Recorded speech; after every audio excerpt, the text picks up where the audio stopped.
하나님의 말씀 함께 보시겠습니다. 오늘 우리에게 주신 하나님의 말씀은 사도행전 1장 4절에서 5절입니다. 사도행전 1장 4절에서 5절 말씀을 봉독하겠습니다. 사도와 함께 모이사 그들에게 분부하여 이르시되 예루살렘을 떠나지 말고 내게서 들은 바 아버지께서 약속하신 것을 기다리라. 요한은 물로 세례를 베풀었으나 너희는 몇 날이 못되어 성령으로 세례를 받으리라 하셨느니라. 아멘. 이제 허대님 목사님께서 나오셔서 이 비결을 받기 전에 전도하지 마세요, 이런 제목으로 하나님의 말씀 전해주시겠습니다. 오늘이 벌써 2024년의 마지막 청년부 예배가 되었습니다. 여러분은 어떠실지 모르겠지만 저는 2025년이 너무너무 기대가 됩니다. 물론 매년 새해가 되면 이제 하나님께서 또 어떤 새로운 계획을 펼치실지 매번 기대를 하지만 특별히 내년이 더욱더 기대가 되는 것 같습니다. 몇 주 전부터 말씀드린 대로 내년에는 우리 서울 청년부에서는 본격적으로 전도 프로젝트에 전념할 것이고 잃어버린 영혼들을 다시 주님께 데려오기 위해서 계속해서 큰 힘을 쏟을 예정입니다. 그 귀한 사역을 통해 저와 여러분도 새로운 은혜를 앞으로 계속 누리게 될 것이고요. 또 우리 청년부가 앞으로 엄청 변화되고 부흥이 될 것이기 때문에 그것 때문에 내년이 너무나도 기대가 됩니다. 여러분도 기대가 되십니까? 별로 기대 안 되나 봐요. 그런데 지난주 435 때 부다니 목사님께서 이걸 저에게는 확증을 해주셨어요. 목사님께서 내년이 사랑하는 교회 몇 주년이죠, 여러분? 20주년이 되는 해라고 말씀하셨습니다. 그래서 2025년부터는 드디어 사랑하는 교회를 놀랍게 하나님께서 사용해서 이제는 본격적으로 하나님께서 우리 교회를 통해서 일하기를 시작하실 거라는 굉장히 예언적인 말씀을 남겨주셨습니다. 물론 그 얘기가 우리 청년부에게만 해당되는 것은 아니지만 저는 그 놀라운, 내년에 행하실 그 놀라운 일 중 하나가 반드시 우리 청년부에서 행하는 전도 프로젝트라고 굳건히 믿고 있습니다. 지금까지 준비된 저와 여러분이 이제 세상에 나아가서 은밀한 영향이 아니라 눈에 보이는 영향을 미치기 시작하는 것이고요. 그것의 열매는 영혼 구원이 될 줄로 믿습니다. 여러분, 내년에는 이 놀라운 일들이 정말로 일어나게 될 것을 여러분 믿으십니까? 진짜로 안 믿으시나 봐요. 어떻게 해요? 저만 혼자 믿고 있는 것 같은데. 여러분 정말로 믿으십니까? 저는 진짜로 믿거든요. 또 며칠 전에 있었던 제1회 사랑하는 교회 목회자 세미나가 있었습니다. 아실지 모르겠지만 카페에도 지금 그 세미나 강의들이 몇 개 올라와 있는데요.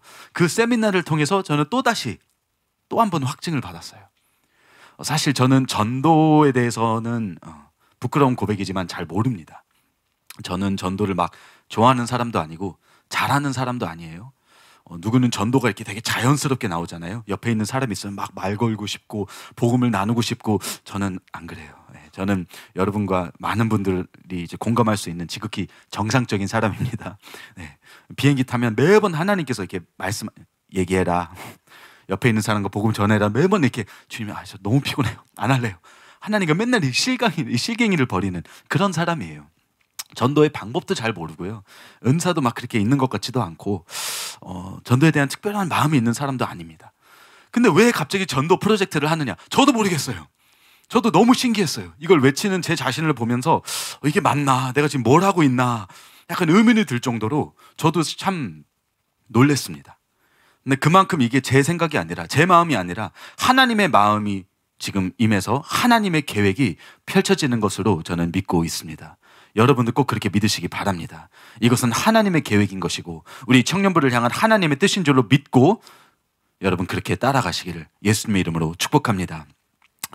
그래서 사실 저는 기대하는 마음도 물론 있지만 걱정하는 마음도 매우 큽니다. 질러놓고 사실 좀 멘붕이긴 했어요. 지난 몇 주 동안. 이게 맞나? 내가 지금 무슨 일을 저질렀나? 난 방법도 모르고 아무것도 모르는데. 그런데 갑자기 하늘에서 동화줄과 같은 빛이 내렸습니다. 담임 목사님과 부담임 목사님의 기가 막힌 아이디어로 올해 한 해 동안 가장 부흥한 지교회와 부서 담당 목사님들을 모시고 1일 목회자 세미나를 한다는 거예요. 얼마나 저에게는 희소식인지 몰랐습니다. 거기서 6분의 목사님들이 본인들의 성공 사례를 나눠주시는데요. 그 주제는 부흥, 그 비결은 전도. 저를 위한 맞춤 세미나였습니다. 너무 신나가지고 3시간 내내 그냥 눈을 안 떼고 계속 필기를 했어요. 저 혼자서 옆에서는 다들 이렇게 좀 이렇게 점점 시간이 지체되니까 조금씩 이렇게 피곤하시는 모습이 들었는데 저는 진짜 너무 재밌었어요. 오랜만에 약간 수업 듣는 느낌이어가지고 1교시, 2교시, 3교시 이렇게 교시로 나눠가지고 진행했거든요. 너무 재밌더라고요. 계속 노트 받아 적고 왔습니다. 여러분, 지금 우리 사랑하는 교회에 부흥의 불꽃들이 튀기 시작했다고 여러분 꼭 믿으시기 바랍니다. 내년부터는 이제 그 흐름과 그 계획에 우리 청년부 전체가 참여한다고 제가 생각을 하니까요. 막 흥분이 되고 밤에 막 잠에서도 막 깨기도 하고 너무 기대가 되는 것이에요. 그리고 그 세미나를 통해서 희망을 얻었습니다. 무슨 희망인가요? 아, 내가 아무것도 몰라도 되는구나. 왜냐? 사랑하는 교회가 이미 준비가 됐기 때문입니다. 우리에게 필요한 모든 도구들이 이미 주어졌기 때문이에요. 담임 목사님의 열방을 위한 하나님의 전략에 이미 그 큰 틀이 담겨 있는 것입니다. 또 그 직후로 생겨난 두 증인 전도단이 있죠. 그 전도단이 전문적으로 지금 이 일을 수년 동안 이미 해왔기 때문이에요. 세미나를 들으면서 그런 생각이 든 거예요. 아, 내가 할 필요가 없잖아. 경영학적인 용어를 사용하자면 이걸 아웃소싱이라고 합니다. 아웃소싱이에요. 내가 이 일을 하기 위해서 비효율적으로 시간과 자원을 쏟는 것보다도 이 일의 전문가를 고용해서 외부 업체에 맡기는 거예요. 그렇죠? 위탁을 하는 것입니다. 근데 우리 교회에는 이미 전문가들이 수두룩합니다. 제가 할 필요가 없는 것이에요. 그래서 이제 앞으로 모셔오려고 합니다. 여러분 기대하시기 바랍니다. 전도의 전문가들이 이제 오셔가지고 저희는 이제 그분들에게 훈련받고 그분들에게 배우고 우리도 그런 전문적인 준비를 통해서 무장을 하는 시간을 가질 거예요. 내년 1월달, 2월달 2달 동안 준비하는 시간을 가질 것입니다. 그 다음에 3월달부터 이제 나갈 것입니다. 여러분 기대가 되십니까? 또 저만 혼자 기대하고 있는 것 같아요. 오늘은 서론이 좀 긴데요. 이 시리즈 설교의 서론이기 때문입니다. 이제 앞으로 몇 주 동안 전도 나가기 전에 우리가 꼭 준비해야 될 것들에 대해서 이제 몇 주에 거쳐서 계속 나눌 텐데요. 먼저 여러분들의 마음에 지금 이 꿈과 소망을 좀 심어드리고 또 우리 전도 프로젝트의 목표와 비전에 대한 간단한 얘기들을 나누고 이제 그 다음에 이제 오늘 설교를 이제 시작하길 원합니다. 그래서 오늘은 아마 1대지, 2대지, 아마 1대지밖에 전하지 못할 것 같은데요. 여러분, 우리의 이 프로젝트의 비전이 뭘까요? 우리의 비전. 아직 하나님의 놀라운 사랑과 구원을 경험하지 못한 영혼들을 구원시키는 것이 우리의 비전입니다. 지난 시간에도 말씀드렸죠. 또 주님을 만나긴 했지만 여러 가지 이유로 신앙을 잃은 영혼들을 다시 주님께로 인도하는 것이 이것이 우리의 목표가 될 줄로 여러분 믿으시기 바랍니다. 이게 우리 프로젝트의 목표이자 비전인 줄로 여러분 꼭 믿으시기 바랍니다. 지난 시간에 이걸 많이 강조했습니다. 우리의 목표는 단지 성과를 내는 것이 아니라 진짜로 영혼들을 살리는 데에 있어야 된다고 말씀드렸습니다. 영혼들을 살리는 것이에요. 우리만 천국에 가는 것이 아니라 하나님의 마음을 기쁘게 해드리기 위해서 최대한 많은 사람들을 함께 어디로요? 천국으로 데려가는 것이 그게 우리의 목표라고 말씀을 드렸습니다. 교회를 데리고 오는 것이 목표가 아닙니다, 여러분. 천국에 데려가는 것이 우리의 최종 목표가 될 줄로 믿으시기 바랍니다. 그래서 참석률만 높이는 것이 우리의 목표가 아니라 그 영혼들이 전부 예수님을 구세주와 왕으로 모셔서 진짜로 삶이 변화가 되는 그 삶을 주님께 바치는 내어드리는 그런 참된 크리스찬의 거듭난 삶을 그들이 살게 되는 것, 영혼들이 거기까지 가는 것을 목표로 삼고 있는 것입니다. 그들이 최종 구원까지 받는 것이 우리의 목표가 된다는 것이죠. 한마디로 영혼 구원이 우리의 목표인 것입니다. 하지만 이 프로젝트라는 것은 어쨌든 열매를 좀 이렇게 잴 수 있어야 하는 것이잖아요. 성과를 어쨌든 우리가 볼 수 있는 수치로 잴 수 있어야 되는데 우리는 그 결과를 어떻게 잴 수 있는 것일까요? 제일 간단한 교회에 오는 인원수로 아무래도 잴 수 있겠죠. 그래서 인원수가 전부는 아니지만 말씀드린 것처럼 우리가 천국에 이들을 데리고 가는 게 우리의 최종 목표지만 일단 결과를 잴 수 있는 수단으로 이걸 삼고 인원수에 대한 우리의 목표를 일단 여러분들에게 공개드리고 세우고자 합니다. 여러분, 내년 우리의 타겟 인원이 두구두구두구두구 몇 명이 될 것 같습니까? 어떻게 될 것 같아요, 여러분? 이미 답을 알고 계신 분 얘기하지 마시고요. 내년 우리 몇 명 증가로 여러분 제가 감동받은 걸로 혹시 생각이 되십니까? 참고로 저는 이 목표를 세우는 것을 굉장히 좋아합니다. 그리고 목표를 높게 잡아야 된다고 생각하는 사람입니다. 벌써부터 부담이 확 되시죠? 제가 어렸을 때부터 공부할 때도 항상 그랬어요. 항상 목표를 세우고 공부를 했습니다. 막연하게 공부를 하지 않고 어디까지 공부할지 그 영역을 미리 정하고 항상 공부를 했어요. 그 목표 지점까지 도달할 때까지 안 자고 계속 공부를 했습니다. 뭐 점수로 그 목표를 세우기도 했고요. 이 점수 할 때까지 나는 계속 이 과목을 파고들 것이다. 이런 식으로 목표를 항상 세우고 했고요. 학교도 마찬가지로 고등학교 때 나 이 대학교에 진학할 것이다. 이 목표를 세우고 공부를 하니까 훨씬 더 효과적이더라고요. 열심히 공부하다가 그냥 하버드 들어간 건 아니었습니다. 애초에 목표가 말도 안 됐지만 하버드였어요. 처음부터 목표가 하버드였습니다. 근데 저만 그런 게 아니더라고요. 하버드에 들어가 보니까 하버드 학생들 대부분이 다 그냥 어쩌다가 나 여기 어떻게 왔지? 이런 학생들이 없었습니다. 전부 다 하버드를 애초에 목표로 삼고 하버드를 향해서 달려온 사람들이었던 것입니다. 그런데 여러분, 저는 예전에 학생들을 제가 과외하고 가르칠 때도 그랬고 목표를 항상 높게 잡는 것을 권했습니다. 목표는 무조건 높게 잡아라. 어려운 것, 심지어 불가능해 보일지라도 무조건 높게 잡아라. 물론 장기 목표와 단기 목표를 나누는 것도 중요합니다. 높은 장기 목표만 있으면 이게 너무 비현실적이고 곧바로 성과가 일어나는 것 같지 않기 때문에 좌절하고 포기하기도 쉽더라고요. 그래서 필요한 것이 현실적인 단기 목표인 것입니다. 전교 100등인 친구가 갑자기 1등이 될 수는 없잖아요. 그 친구 보고 우리 내년에 1등 하자고 하면 뭐 시작할 의욕도 안 날 겁니다. 그런 친구에게는 이제 다음 시험 때 한 등급만 올리자, 이제 이런 식으로 현실적인 단기 목표를 심어줘야 되는 것입니다. 대신 장기 목표는 항상 크게 잡았어요. 좀 비현실적이라 할지라도 크게 잡았습니다. 그래서 그 목표 중에서는 하버드처럼 기적적으로 이룬 목표도 있고요. 다 이루지 못한 목표도 물론 있었습니다. 근데 여러분, 목표를 이렇게 높게 잡다 보니까요, 목표를 이루지 못해도 항상 성과가 어땠을까요? 좋았어요. 목표를 다 이루지 못해도 성과는 좋았습니다. 목표 달성을 실패를 해도 내가 그래도 여기까지 왔네? 어떻게 여기까지 왔지? 이럴 때가 너무나도 많았던 것입니다. 얼마 전에 우리 반쪽 찾기 시즌2를 했었잖아요. 그때 제가 목표를 뭘로 삼았는지 아십니까? 믿음으로 30커플이 나올 것이다. 어림도 없었습니다. 목표가 높아도 너무 높았어요. 그런데 그렇게 높은 목표를 향해서 달려서 그런지 처음으로 두 자릿수 14커플, 지금까지 가장 많은 커플들이 매칭이 된 것이었어요. 근데 저는 신앙생활에서도 마찬가지였습니다. 설교에 있어서는 제 목표가 누굴까요? 당연히 담임 목사님이십니다.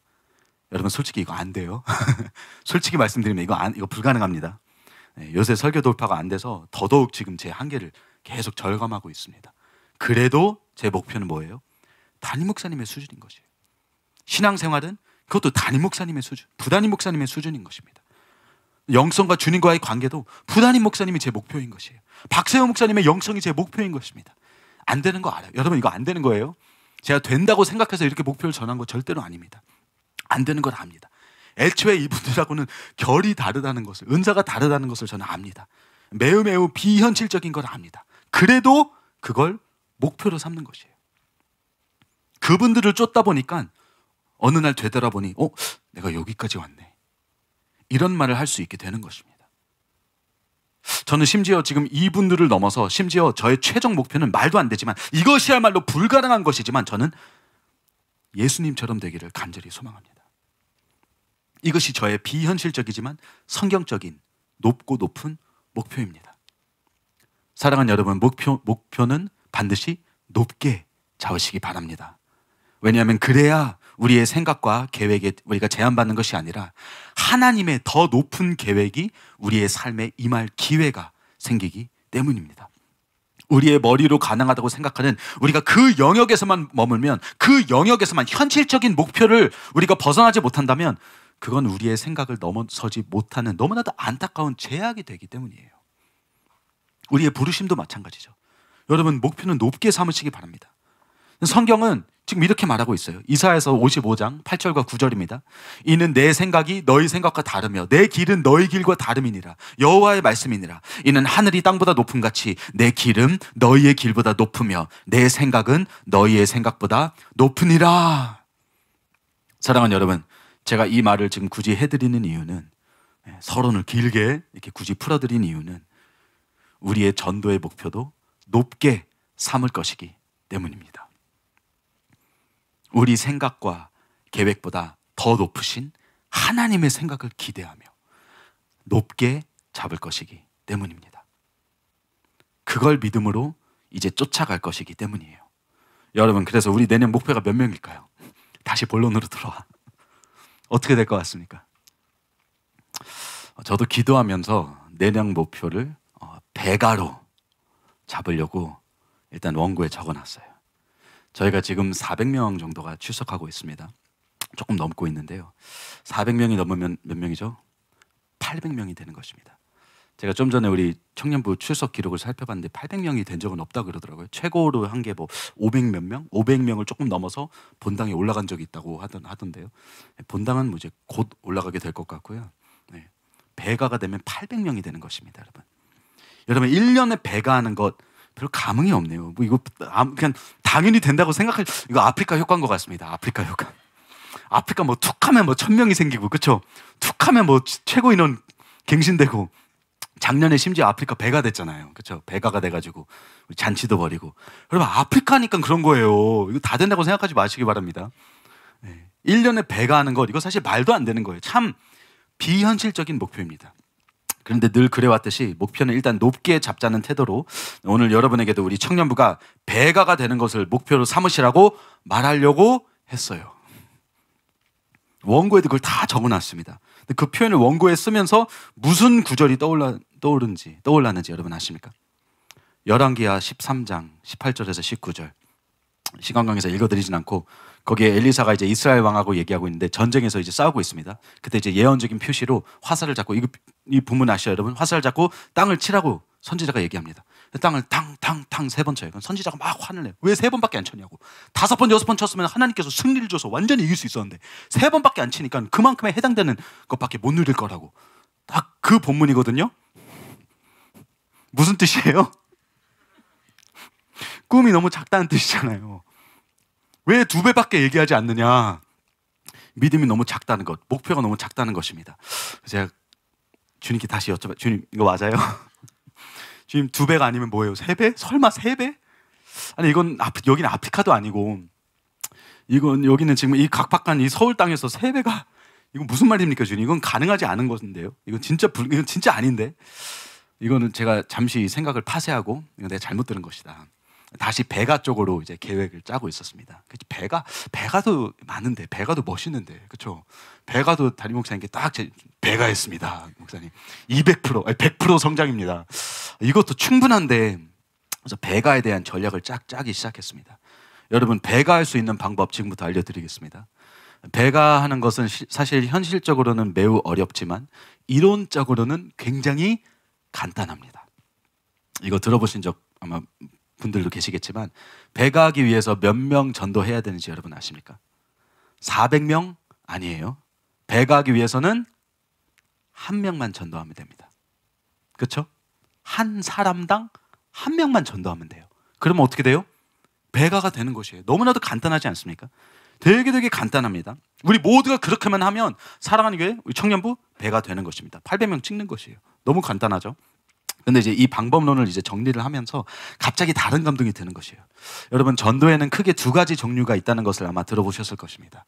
한 가지는 노방전도, 우리가 거리로 나아가서 모르는 사람들에게 접근하면서 이제 예수님을 전하는 것이죠. 그리고 2번째는 관계전도. 이미 우리가 알고 있는 분들, 가족이나 친구나 직장 동료들과 우리가 그 관계를 쌓아 나아가면서 그 형성된 그 관계 안에서 전도를 행하는 것이죠. 물론 그 외에도 이제 명칭을 붙일 수 있는 전도 방식은 많지만 이 큰 틀에서는 이렇게 둘로 나눠지는 것 같습니다. 여러분, 우리는 내년에 어느 쪽에 집중할 것 같으십니까? 노방전도일까요? 관계전도일까요? 네, 관계전도, 노방전도. 네, 정답은 둘 다입니다. 너무 쉬운 건데 이거. 둘 다 할 거예요. 둘 다 필요하거든요. 성경은 이렇게 둘로 구분하지 않습니다. 전도를 이렇게 구분한 적이 없었어요, 성경은. 제자들이 모르는 사람들에게 가서 노방전도도 하고, 초대교회 성도들은 자신의 삶으로 관계전도도 하고, 다 필요한 것입니다, 여러분. 방법, 수단 가리지 않고 영혼들을 하나님께로 데리고 올 수만 있다면 우리는 그 모든 방법을 다 동원해야 되는 것이에요. 그래서 우리도 내년에 둘 다 할 것입니다. 그래서 이걸 정리를 하면서 이건 아닌데, 한 사람당 1명이 아니라 2명으로 해야 되겠다. 그게 우리의 목표가 되는 것입니다. 우리는 노방전도로 데리고 오는 사람 1명, 그리고 관계전도로 데리고 오는 사람 1명. 이게 우리 내년 우리의 목표가 될 것입니다, 여러분. 어렵지 않죠? 그렇죠? 2명만 데리고 오면 되는 것이에요. 굉장히 현실적이고 충분히 가능한 것입니다. 제가 이걸 적다 보니까 맙소사. 이게 3배가 되는 거예요. 여러분, 한 사람이 2명을 데리고 오면 그럼 뭐가 되는 겁니까? 3배가 되는 겁니다. 우리 청년부가 400명에서 1200명, 1000명이 넘게 되는 것이에요. 네, 굉장히 비현실적인 목표인 거 잘 압니다. 네, 어쩌면 이루지 못할 수도 있다는 것도 잘 알아요. 저 솔직히 자신 없어요. 네, 안 될 가망성이 높다고 저는 솔직히 죄송하지만 믿음 없는 얘기 이렇게 말씀드리고 싶습니다. 내년에 심지어 이걸 선포할까 말까 고민도 많이 했어요. 그냥 나 혼자만 간직하고 나 혼자만 알고 있으면 안 될까? 너무 비현실적인 건데, 너무 말도 안 되는 목표라서 그렇게 생각을 했지만, 좀 전에 제가 뭐라고 그랬죠? 목표는 어떻게? 크게, 높게 잡아야 된다고 말씀을 드렸습니다. 그래서 우리의 생각에 제한받지 말고, 이 현실성에 제한받지 말고, 하늘이 땅보다 높은 같이 하나님의 길이 우리의 길보다 높고 하나님의 생각이 우리의 생각보다 높다는 것을 믿고 믿음으로 이것을 선포하기로 했습니다. 여러분, 우리 옆에 계신 분들과 이렇게 한번 말해보시기 바랍니다. 내년에는 3배가 됩시다. 반대편에 있는 분들에게 한 번 더 얘기하세요. 내년에는 3배가 됩시다. 네, 여러분, 이거 믿으십니까? 이 가능하다는 것을 여러분 믿으십니까? 믿음이 좋으신 건 저는 잘 모르겠거든요. 괜찮습니다. 왜냐면 만약에 내년에 3배가 못 되면 우리 영산팀에서는 오늘 말씀을 영구 삭제해 주시기 바랍니다. 그냥 딜리트 안 돼요. 시프트 딜리트. 네, 영구 삭제해 주시기 바랍니다.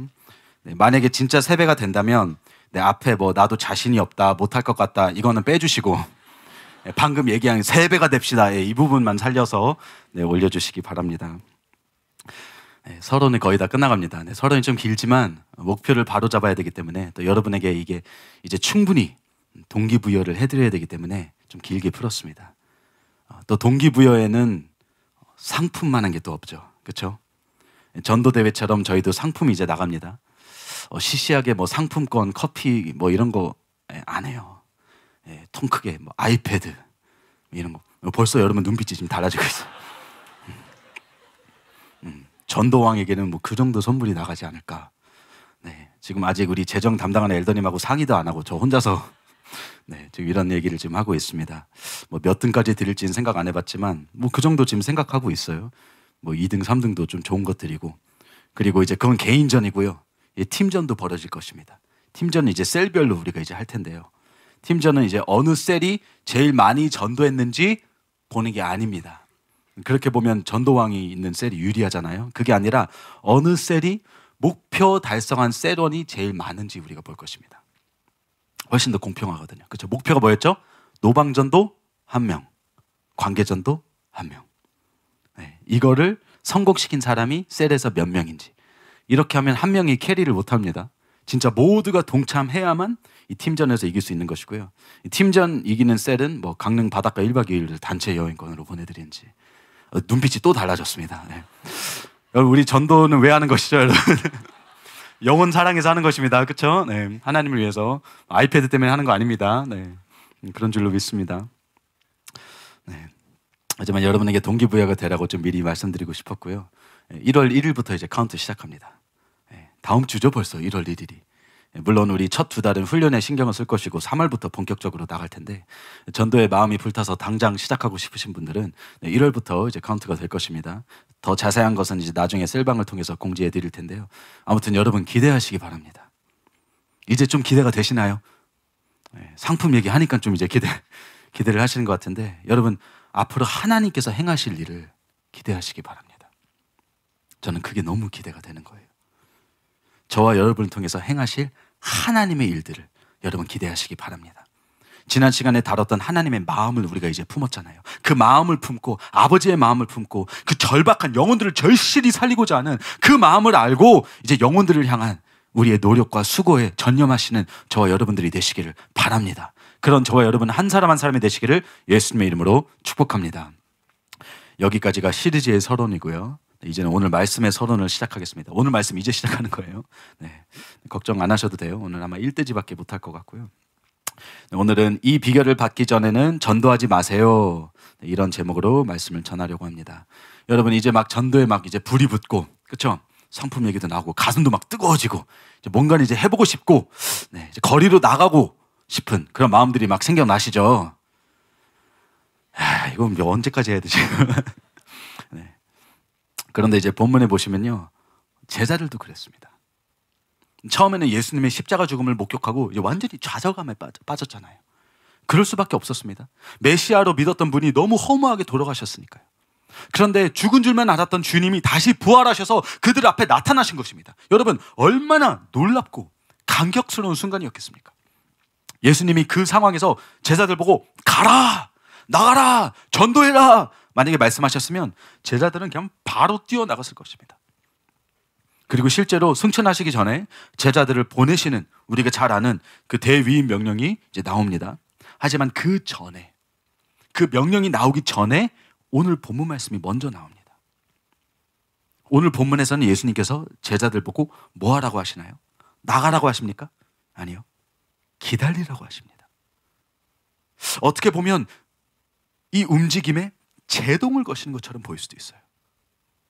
아니 예수님도 부활하셨는데 지금 당장 거리로 나아가서 이 기쁜 소식을 전하고 싶은데, 지금까지 멈춰 있었던 사역을 지금 당장이라도 가서 재개하고 싶은데 예수님이 뭐라고 하십니까? 기다리래요. 기다려라. 아니 도대체 제자들의 그 복음전도 사역에 얼마나 중요한 걸 받아야 하길래 이렇게 중요한 순간에 예수님께서는 제동을 거시는 걸까요? 오늘 본문에 그 답이 나와 있습니다. 사도행전 1장 4절에서 5절이죠. 사도와 함께 모이사 그들에게 분부하여 이르시되 예루살렘을 떠나지 말고 내게서 들은 바 아버지께서 약속하신 것을 기다리라. 요한은 물로 세례를 베풀었으나 너희는 몇 날이 못되어 성령으로 세례를 받으리라 하셨느니라. 바로 성령님이 복음 전도의 비결이기 때문이었습니다. 성령님 없이는 제대로 할 수 없는 사역이기 때문이었습니다. 사랑하는 여러분, 저희도 이제 막 전도에 대한 마음이 불타오르고 나가고 싶으시잖아요. 근데 먼저 성령으로 충만해지시는 저와 여러분들이 되시기를 예수님의 이름으로 축복합니다. 그게 너무나도 중요한 것이에요. 그게 필수적이라는 것입니다. 왜 그렇게 중요한 것인지, 그리고 성령님의 어떠한 요소들 때문에 그토록 필요하게 된 것인지, 또 우리가 어떤 부분에 초점을 맞추고 무엇을 사모하고 훈련해야 되는지 이제 차례대로 이제 살펴보기 원합니다. 1대지 다 같이 따라해 주시기 바랍니다. 진리의 영이신 성령님이 비결입니다. 네, 물론 본문에서 예수님께서 성령을 받아야 된다고 말씀하신 것은 첫째로 성령 세례를 말하는 것이고요. 이제 거기에 따라 부어지는 각종 은사와 능력을 주로 말하고 있는 것입니다. 근데 이제 그건 2대지에서 아마 다음 주에 저희가 더 자세히 살펴볼 텐데요. 하지만 우리가 성령님에 대해서 말하면 절대로 빠질 수 없는 그 특징이 하나가 있는데, 그것은 바로 진리입니다. 진리. 성령님은 첫째로 진리의 성령님이시기 때문입니다. 요한복음 14장 16절과 17절입니다. 내가 아버지께 구하겠으니 그가 또 다른 보혜사를 너희에게 주사 영원토록 너희와 함께 있게 하리니 그는 진리의 영이라. 세상은 능히 그를 받지 못하나니 이는 그를 보지도 못하고 알지도 못함이라. 그러나 너희는 그를 아나니 그는 너희와 함께 거하시며 또 너희 속에 계시겠습니다. 여러분, 그래서 우리가 성령님으로 충만해지면요, 반드시 생겨야 되는 변화가 있습니다. 진리에 대한 마음이 변화되는 것이에요. 이거는 절대로 빠져서는 안 되는 현상인 것입니다. 정말로 성령 충만해지는 사람은 진리에 대한 마음이 남달라집니다. 반드시 이루어지는 것이에요. 진리를 더 사모하게 되고 진리를 이해하는 능력도 더 생기고요. 성경을 읽는데 이제 다르게 보이는 것이에요. 진리를 전할 수 있는 그 지혜도 생깁니다. 보는 눈, 듣는 귀, 깨닫는 마음도 생기게 되는 것이에요. 우리에게 성령이 임하면 이런 변화들이 일어나는 것입니다. 그래서 같은 장 26절에 이렇게 기록된 것입니다. 보혜사 곧 아버지께서 내 이름으로 보내실 성령, 그가 너희에게 모든 것을 가르치고 내가 너희에게 말한 모든 것을 생각나게 하리라. 이전에는 몰랐던 것을 성령 충만받고 나면 기억이 나고 깨닫게 되고 이해가 된다는 것입니다. 대표적으로 이걸 가장 먼저 경험한 사람이 바로 베드로였습니다. 사도행전 2장 14절에 보면 이런 말씀이 나옵니다. 베드로가 11사도와 함께 서서 소리를 높여 이르되. 여러분, 베드로가 성령 세례를 받자마자 지금 이 구절이 나온 것이에요. 받자마자 제일 먼저 한 게 뭐예요? 네, 방언입니다. 제일 먼저 방언부터 했겠죠. 방언이 성령 세례의 표시니까 방언부터 한 것입니다. 하지만 성령으로 충만해지고 나서 제일 먼저 한 사역이 무엇이었습니까, 여러분? 무엇이었을까요? 막 이제 성령의 능력의 힘을 입었으니까 가서 막 치유 사역하고 그랬을까요? 물론 나중에 그렇게 하기도 했습니다. 여러 가지 능력과 은사들이 막 나타났나요? 나중에 나타났습니다. 영성운동에서 이 성령 충만이라고 하면 뭐 기름 부음 받아서 뭐 쓰러지고 넘어지고, 그쵸? 바닥에 구르면서 막 웃고, 혹은 뭐 은사들이 나타나고 기적들이 나타나고, 보통 그런 걸로 생각하잖아요. 여러분, 그거 아니에요. 물론 뭐 그게 일부이기도 하지만 그것만 나타나는 것은 진짜 성령님이 온전히 임한 것일 수가 없습니다. 왜냐면 여러분, 성령이 충만해지면요, 뭐 어떤 변화가 반드시 있어야 됩니까? 진리가 나타난다는 것이잖아요. 진리가 반드시 나타날 수밖에 없습니다, 여러분. 뭐 성령 충만해지면 뭐 성령의 9가지 열매들이 나타난다? 뭐 그것도 맞습니다. 3대지에서 그걸 다룰 것이에요. 하지만 그게 제일 먼저 일어나는 게 아닙니다. 은사 사역이 막 활발해진다? 그것도 맞아요. 2대지에서 그걸 나눌 것입니다. 근데 그게 제일 먼저 일어난 게 아니에요, 여러분. 베드로는 성령 충만해지자마자 진리를 외쳤습니다. 제일 먼저 한 게 그거였어요. 이전에는 말주변도 없었던 베드로였습니다. 어부가 무슨 말을 할 수 있었겠습니까? 베드로는 몸을 잘 썼던 사람이지 말을 잘하는 사람이 아니었어요. 그러니까 뭐 예수님이 위험에 처지자 제일 먼저 한 게 뭐예요? 칼을 들잖아요. 칼을. 베드로는 그런 사람이었던 것입니다. 또 베드로는 복음을 전할 만한 용기도 없었습니다. 겁쟁이였죠. 여종 앞에서도, 높은 사람도 아니고 아무런 권력이 없는 여종 앞에서도 예수님을 3번 부인할 정도로 겁쟁이 베드로가 언제 바뀌었습니까? 성령 충만해지자 바뀐 것이에요. 성령 충만해지자 갑자기 사람들이 수백 명, 수천 명이 모여 있는데 그 자리 앞에 나가가지고 갑자기 오늘 그 2장에 나와 있는 것처럼 설교를 하기 시작하는 것입니다. 진리를 외치기 시작하는 것이에요. 여러분, 성령 충만해질 때 제일 먼저 일어나는 사역이 무엇입니까? 진리 사역인 줄로 믿으시기 바랍니다. 그게 성령 충만의 첫 번째 표시인 것이에요. 예수님의 3중 사역 중에서 가장 먼저 나오는 그 진리를 가르치는 것, 제자들의 사역 중에서 가장 중요한 부분을 차지했던 진리를 외치는 것. 사랑하는 여러분, 우리가 정말로 성령 충만해지면 우리 가운데 반드시 보여야 하는 것이 바로 이 진리에 대한 태도 변화인 줄로 믿으시기 바랍니다. 진리를 더 사모하고 진리에 더 관심을 가지고, 진리의 성령님이시니까요. 그 성령이 우리 안에 임하신 것이면 이제는 그 진리를 더 잘 이해할 수도 있게 되는 것이고, 그 진리를 전할 수도 있게 되는 것입니다. 사랑하는 여러분, 우리가 해야 하는 복음 전도에 반드시 필요한 것은 진리를 전하는 것인 줄로 믿으시기 바랍니다. 물론 우리 교회 성도라면 진리의 중요성에 대해서는 이미 잘 알고 계시기 때문에 뭐 이걸 다른 부분을 강조하고 싶지는 않고요. 우리가 이제 복음을 전하기 위해서는 이 진리를 어떻게 적용해야 되는지, 어떻게 준비해야 되는지, 이 진리로 어떻게 우리 자신을 무장시켜야 되는지, 이제 이 부분에 대해서 조금 더 말씀을 나누기 원합니다. 우리가 추구하는 삼중사역에는 진리를 가르치고 또 천국 복음을 전파하는 것이 있습니다. 지금은 편리상 이 두 가지를 묶어서 설명을 드릴 것입니다. 왜냐하면 둘 다 말로 이루는 사역이기 때문입니다. 우리가 앞으로 영혼들에게 전도할 때 반드시 우리의 말로 진리를 가르치고 우리의 말로 그리스도의 왕된 천국 복음을 전파해야 될 줄로 여러분 믿으시기 바랍니다. 제가 예전에 굉장히 좋아했던 명언이 하나 있어요. 정확한 출처는 없지만 많은 사람들이 성 프란시스의 말이라고 이제 그렇게 얘기를 합니다. 참 신박하고 복음에 대한 우리의 관점을 바꿔주는 명언인데요. 들어보신 분들도 아마 계실 것 같습니다. Preach the gospel at all times. 항상 복음을 전해라. Use words when necessary. 필요하면 말을 써라.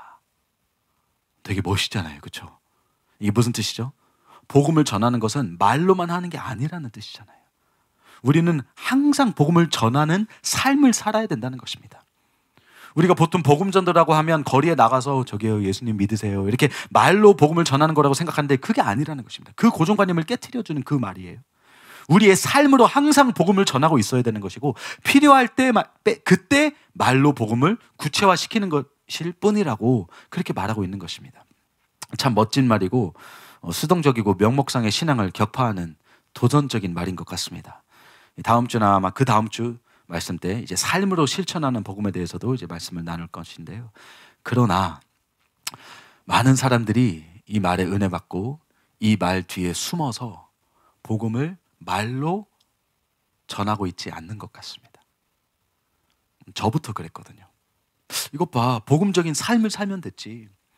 나가서 막 노방전도하고 꼭 그렇게만 하는 것만이 복음을 전하는 것이 아니야. 이렇게 생각하게 되는 것이에요. 사랑하는 여러분, 그런 착각에 빠져서는 절대로 안 됩니다.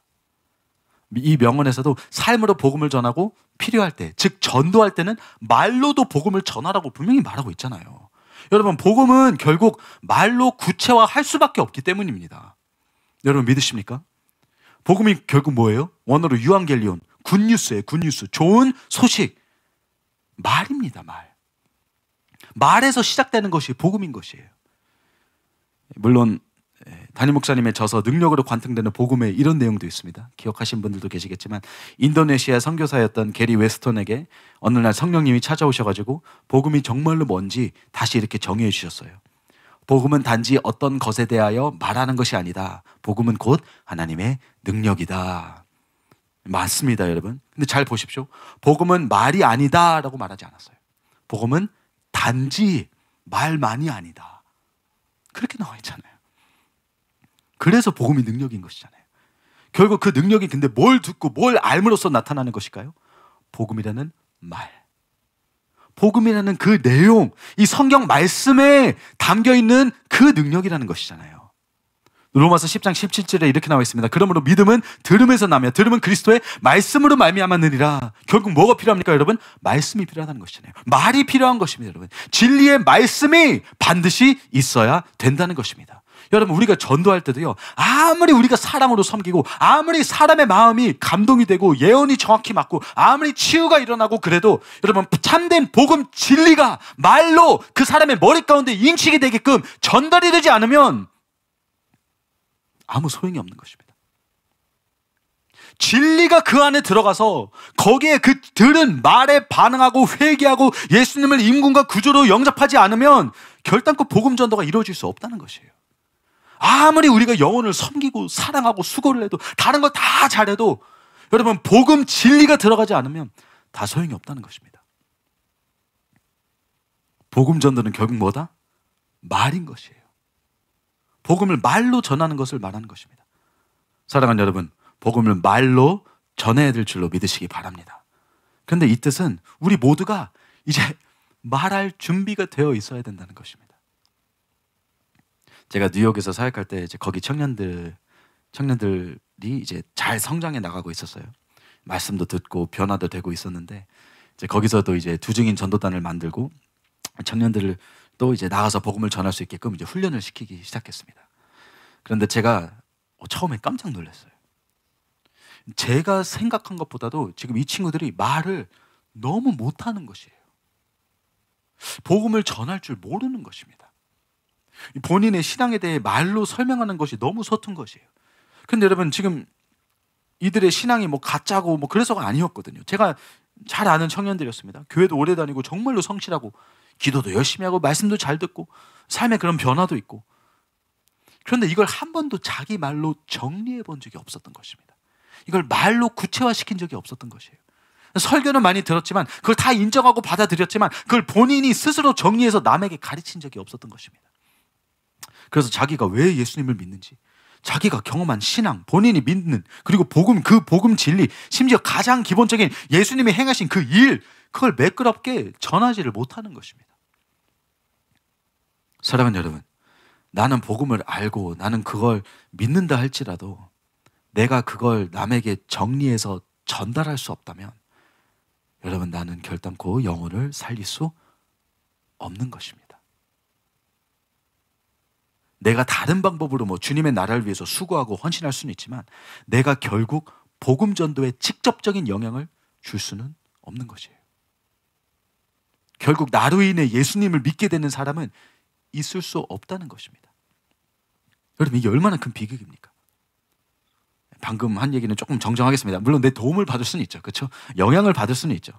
내가 사랑으로 섬기고 교회로 데리고 온 사람은 될 수는 있습니다. 그것만으로도 충분히 가치가 있습니다, 여러분. 하지만 결국 그 영혼이 구원받는 것을 성사시키는 사람은, 그 영혼을 구원 가운데로 인도하는 사람은 결국 복음을 전하는 다른 사람이 된다는 것이잖아요. 내가 아니라. 사랑하는 여러분, 우리가 영혼들을 구원하고자 하는 마음이 진실이라면 반드시 말로 복음을 전할 줄 알아야 된다고 꼭 믿으시기 바랍니다. 너무나도 중요한 것이에요. 물론 교회로 데리고 와서 목사님의 복음을, 설교를 듣게 하는 것도 좋은 방법입니다. 하지만 여러분, 현실적으로 생각해 보십시오. 모든 설교 말씀이 초신자에게 맞춰져 있지 않습니다. 물론 모든 말씀을 통해 하나님을 경험할 수는 있지만 전도 대상자들에게는 또 그 기본 진리를 풀어서 설명하는 사람이 또 필요한 것이에요. 그거는 전도하는 여러분이 직접 하셔야 되는 부분일 수도 있는 것입니다. 모두가 목사가 돼가지고 막 성경도 잘 알아야 되고 설교도 할 줄 알아야 되고, 지금 그 얘기가 아닙니다. 그렇죠? 그게 아니라 다만 이 기본 진리, 복음의 기초는 모두가 충분히 전달할 수 있어야 된다는 것입니다. 신자라면, 예수님을 믿고 영혼을 향한 마음이 진실이라면 복음 진리 정도는, 이 영혼을 구원의 길 가운데로 인도하는 것 정도는 모두가 혼자서 할 수 있어야 된다는 것이에요. 영접 기도까지는 우리가 시킬 수 있어야 된다는 것입니다. 그래야 우리가 진짜로 통로로 사용받을 수 있는 것이잖아요.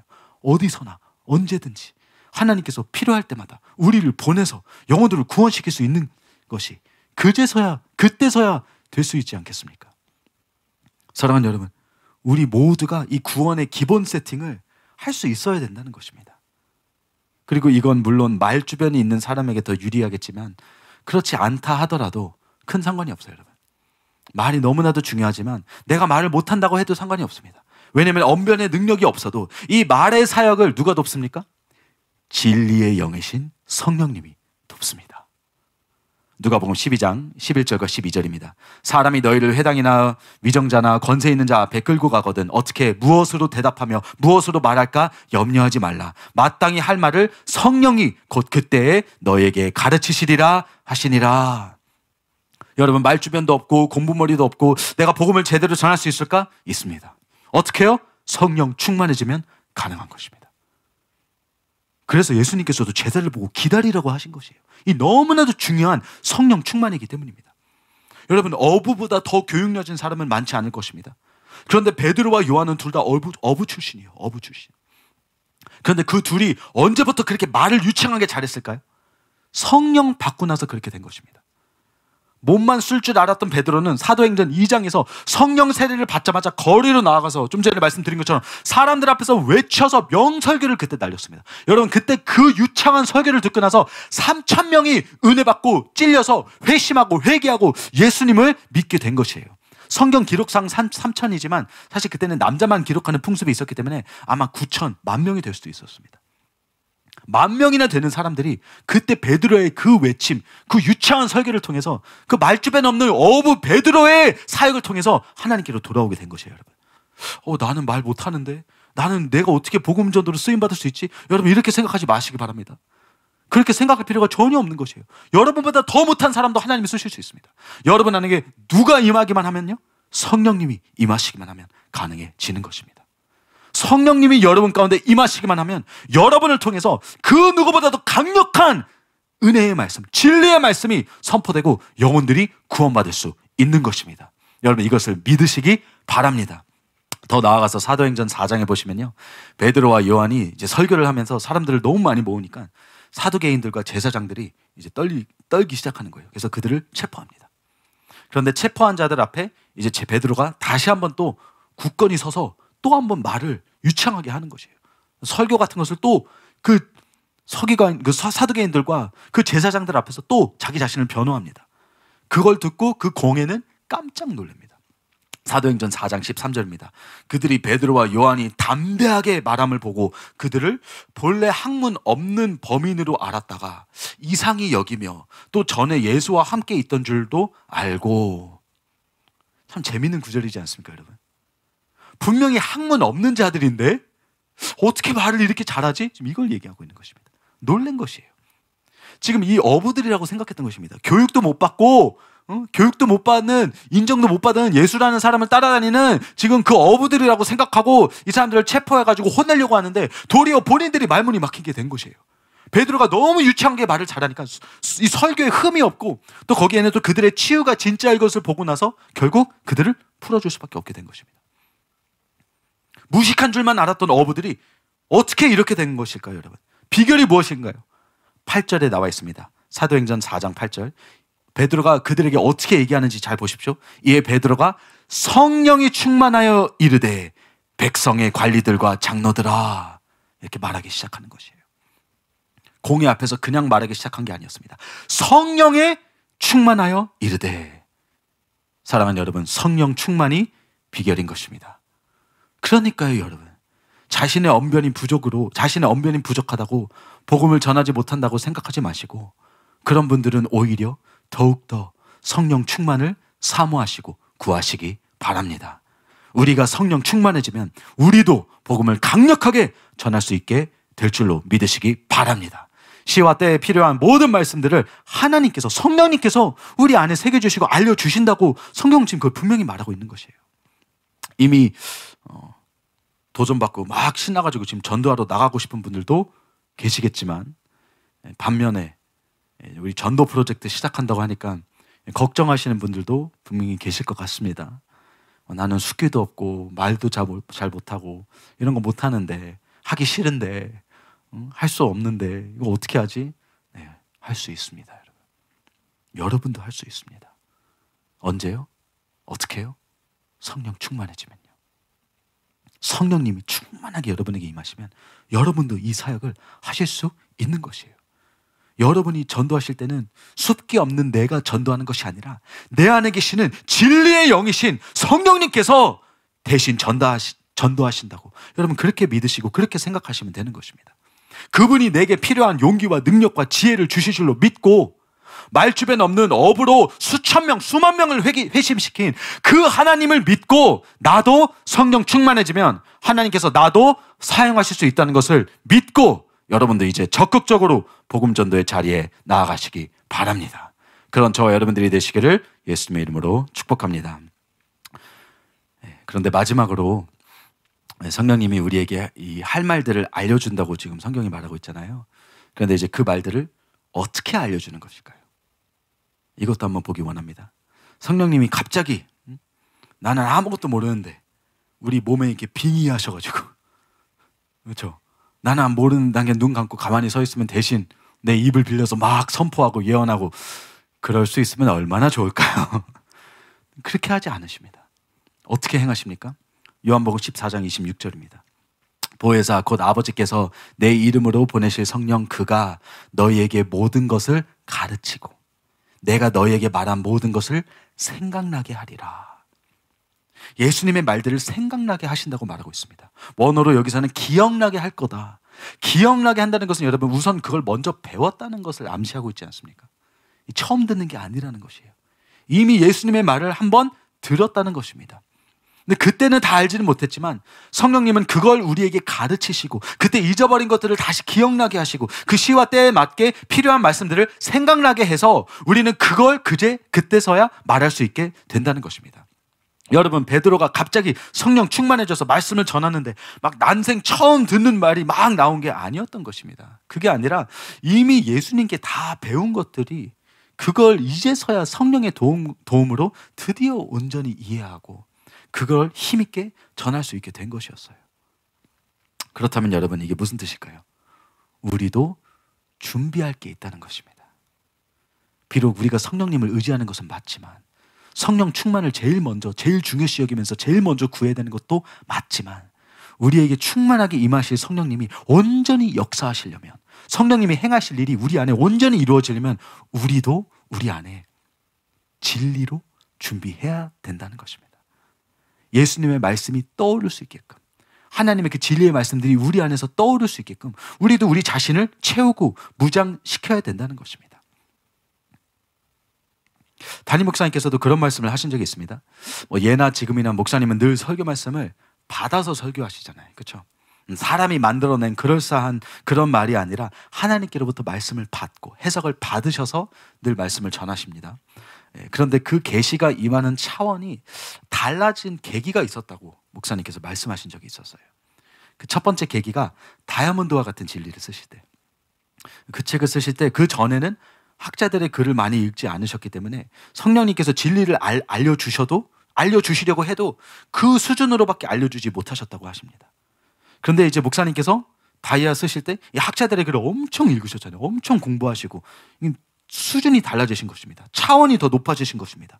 그 후로부터는 목사님 안에 이제 진리를 분별하고 소화할 수 있는 또 다른 차원의 능력이 생기니까 성령님께서도 또 다른 차원의 진리들을 새롭게 계시해 주시고 풀어주실 수 있게 됐다고 목사님께서 그런 말씀을 하신 적이 있어요. 지금은 뭐 말할 것도 없이 너무나도 높은 차원의 지금 말씀들이 풀어지고 있죠. 그래서 우리도 마찬가지로요, 여러분. 똑같은 진리의 영이신 성령님이 우리 안에서 역사하실 텐데 우리를 통해서 이 진리 사역을 그분이 온전히 행하시게 하기 위해서는 우리도 준비해야 될 것이 있다는 것입니다. 우리도 준비해야 된다는 것이에요. 나를 통해서 복음 진리가 전파되려면 우선 내 안에 그 진리가 제대로 자리 잡고 있어야 된다는 것입니다. 성령님이 말씀을 기억나게 하신다고 했는데 그럼 그걸 읽고 그 말씀을 읽고 묵상한 적이 없다면 어떻게 기억이 나겠습니까? 그렇죠? 성경 읽어본 적이 없는데 어떻게 말씀이 떠오르겠습니까? 성경 통독 뭐 조금밖에 안 해요. 뭐 1년, 2년에 한 번밖에 안 하는데 어떻게 말씀이 떠오를 수 있겠습니까? 그렇게 안 되거든요.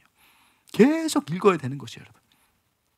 내가 읽고 묵상한 적이 없다면 어떻게 말씀 구절이 떠오르겠습니까, 여러분? 전도할 때 성경 진리가 필수거든요, 여러분. 그때그때 하나님의 말씀이 쑥쑥 튀어나와야 그 영혼들을 깨트리고 그 사람을 변화시킬 수 있는 그 역사가 일어나는 것인데 내가 말씀을 보지도 않는데 그게 어떻게 튀어나올 수 있겠습니까, 여러분? 그렇지 않습니까? 내가 진리를 모르는데 내 안에 진리가 지금 거주하고 있지 않는데 어떻게 내 안에 계신 성령님이 그걸 이용할 수 있겠습니까? 내가 성령을 제대로 읽지도 알지도 못하는데 어떻게 전도 중에 그 말씀들이 나올 수 있겠습니까? 여러분, 그래서 우리는요, 전도하러 나가기에 앞서 우선 성령 충만해져야 되는 것이고 또 그리고 진리를 공부해야 되는 것이 너무나도 중요한 것입니다. 진리로 우리 자신을 채워야 되는 것이에요. 진리를 공부하고 복음을 공부해야 되는 것이에요. 주의 종의 자격 중 하나가 잘 가르치는 사람이라고 성경이 말하고 있잖아요. 근데 그걸 잘 가르치려면 우선 내가 가르치는 진리를 제대로 알아야 하지 않겠습니까? 마찬가지로 내가 진리의 통로가 되어서 전도를 하려면 내가 우선 그 진리를 제대로 알아야 하는 것이 당연하지 않겠습니까? 그래서 두중인 전도단은 성경 통독부터 시작해서 담임 목사님의 저서를 읽는 것 등 이런 필수 조건들이 있는 것으로 알고 있습니다. 왜냐하면 우리가 진리로 무장되지 않으면 감당할 수 없는 사역이기 때문이에요. 아무리 은사가 뛰어나고 아무리 치유가 일어나도 상관이 없습니다. 진리가 안 받쳐주면. 진리로 무장되지 않으면 영혼을 인도해도 잘못된 방향으로 인도할 수 있기 때문입니다. 여러분, 예수님께서 직접 경고하신 그 소경 인도자가 될 수 있기 때문이에요. 소경이 소경을 인도하면 둘 다 구렁텅이에 빠지는 그 비극이 일어날 수 있기 때문입니다. 저는요, 이 칼빈주의에 속아서 전도하는 사람들이 너무 많이 봤거든요. 이 칼빈주의자들 중에서도 전도 열심히 하는 사람들이 있습니다. 근데 여러분, 칼빈주의에 속아서 하는 그 전도하는 사람들은 열심히 하긴 하지만 그 전도한 영혼을 결국 어디로 인도하나요? 판쪽짜리 복음으로 인도하는 것이에요. 열심히 전도했는데 열심히 수고하고 열심히 사랑으로 섬기고 했는데 결국 인도하는 곳이 어디예요? 판쪽짜리 복음입니다. 한 번 구원 영원한 구원이라고 믿는 판쪽짜리 복음으로 인도하는 것, 잘못된 복음으로 인도하고 있는 것이에요, 여러분. 여러분, 이게 얼마나 안타까운 비극입니까? 하나님도 그걸 보시면서 얼마나 탄식하겠습니까? 어렵게 그 영혼을 마귀의 진에서 뺀 것인데, 지금 불신자를 마귀의 영역에서 지금 건진 것인데 결국 그가 머무는 곳이 어디예요? 구원이 없는 그런 교회에 머물게 되는 것이에요. 사랑하는 여러분, 우리가 진리를 모르면 이렇게 된다는 것입니다. 진리 없이 전도를 하면 이렇게 될 수 있다는 것이에요. 이건 하나의 예화일 뿐이지만, 사랑하는 여러분, 그래서 우리부터 그 진리의 통로가 되어야 된다는 것을 꼭 믿으시기 바랍니다. 그걸 위해서 우리도 노력하고 공부하고 배워야 될 줄로 여러분 믿으시기 바랍니다. 나부터 그 진리의 통로가 되어야 하는 것이에요. 나부터 진리를 알고 복음을 제대로 알고 그래야 내가 그것을 전할 수 있게 되는 것입니다. 그래서요, 여러분, 전도에 대한 마음들이 지금 이제 막 생겨나고 계신다면, 열정들이 생겨나시고 영혼들을 살리고자 하는 그런 불들이 지금 여러분 안에 임하고 있다면 우선 그 열정의 일부를 진리로 돌리시기 바랍니다. 영혼들을 더욱더 살리고 싶은 마음으로 이제는 성경을 더 읽으시기 바랍니다. 담임 목사님의 책을 더 읽고 완전히 내 것으로 만드시기 바랍니다. 설교 말씀을 또 듣고 또 들어서 그 진리를 내가 전할 수 있을 정도로 익히시기 바랍니다. 지금 전해지고 있는 시리즈 너무 중요하고 전 이 책 빨리 나왔으면 좋겠어요. 우리 전도하기 쓰기에 너무 좋거든요. 지금 하나님의 이름, 우리의 신앙을 완벽히 변화하는, 여러분 이 설교 시리즈 완전히 여러분의 것으로 만드시기 바랍니다. 또 듣고 또 들어서 내가 이걸 어떻게 적용시킬까? 청년들에게 대학교에 나갔을 때, 공원에 나갔을 때 내가 그 영혼들에게 이걸 어떻게 전할 수 있을까? 여러분의 것으로 완전히 만드시기 바랍니다. 사랑하는 여러분, 영혼을 구원하기 위해서는 여기까지의 노력이 필요한 것이에요. 그냥 우리는 그냥 하나님 의지하고 다 된다 이거 아니에요. 우리의 노력도 필요한 것입니다.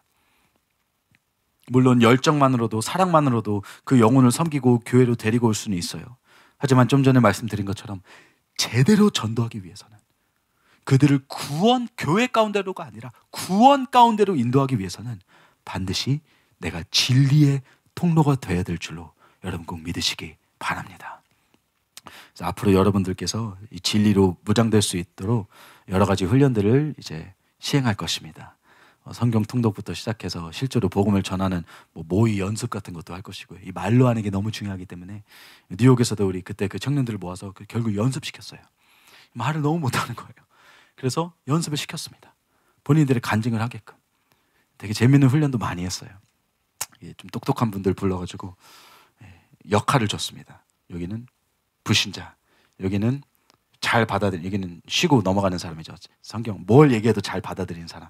그 다음에 여기는 과학자, 다 실제 과학자였거든요. 다 따지고 그냥 다 반박하라고, 논리를 가지고 그냥 부셔버리라고 그렇게 얘기했어요. 그럼 청년들이 이제 돌아다니면서 이제 전도를 하는 거예요. 모의 전도를 하는 겁니다. 그럼 이제 연습을 하는 것이에요. 이런 사람에게는 어떻게 전도해야 되고, 누구는 유대인이고 누구는 가톨릭 신자고, 이런 사람들과 연습을 하는 것입니다. 그 다음에 우리 또 재밌는 게 있는데 엘리베이터 피치라고 들어보신 적 있는지 모르겠습니다.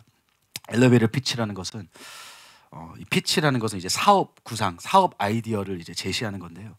이제 우리가 때로는 투자자를, 이제 우리가 사업을 하는 사람이라면 투자자를 구할 때는 때로는 엘리베이터에서 이제 그 사람과 마주쳤을 때 그때 엘리베이터가 올라가는 30초만이 우리에게 주어진 시간일 수도 있다는 것입니다. 그래서 그 사람하고 그 엘리베이터 타고 올라가는 30초 안에 내 사업을 완벽하게, 그것도 구미 있게 땡기게 설명을 해야 되는 것이에요. 30초 안에 내 사업 아이디어를 설명할 수 있는 것이 엘리베이터 피치입니다. 그래서 경영학 수업에서는 이걸 연습을 해요. 30초 안에 이걸 어떻게 포장할 수 있는지. 청년들하고 이제 그것도 연습을 하는 것이에요. 복음을 어떻게 30초는 좀 어렵죠.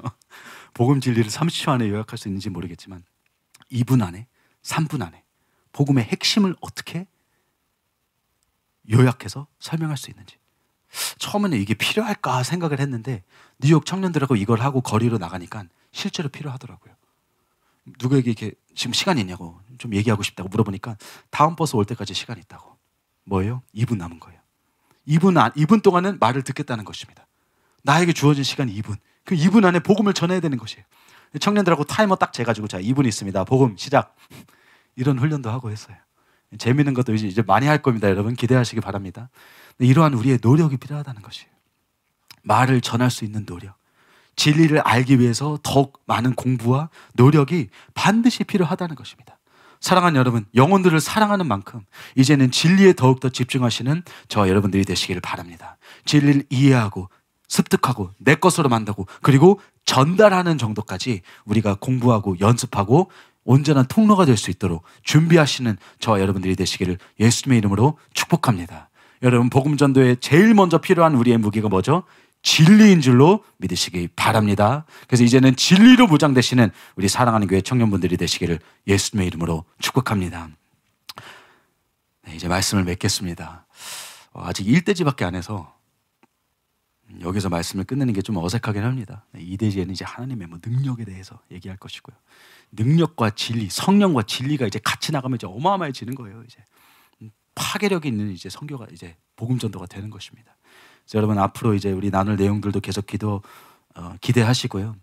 오늘은 우선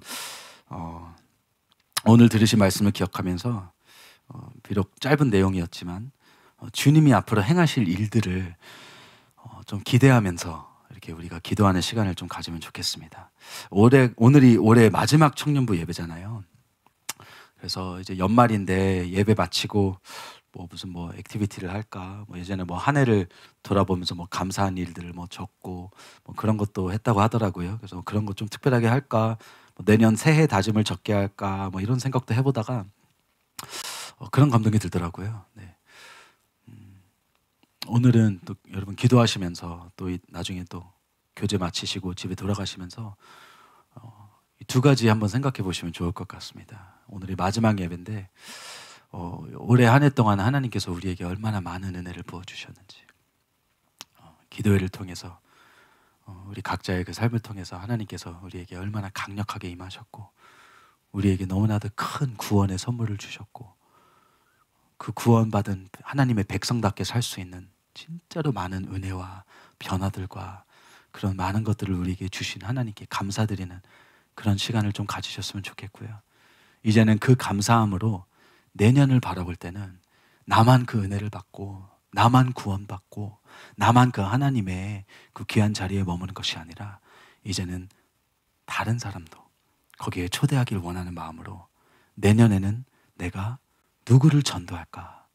여러분 이것을 오늘 한번 심각하게 기도하면서 고민해 보시기 바랍니다. 목표 말씀드렸잖아요. 그렇죠? 크지 않아요. 2명입니다. 2명.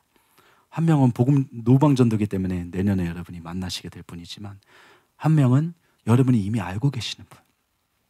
그분이 누구일지 한번 구해보시기 바랍니다. 오늘 기도하시면서 하나님께서 지금 내가 누구를 위해서 기도하기를 원하시는지, 하나님께서 지금 나를 누구에게 보내시는지, 내년에는 누구에게 나의 마음과 재정과 나의 사랑과 섬김을 누구에게 쏟아 부어야 되는지, 하나님의 마음이 지금 어디를 향해 가고 있는지 여러분 거기에 한번 집중해 보시면서 하나님의 마음을 한번 구해 보시기 바랍니다.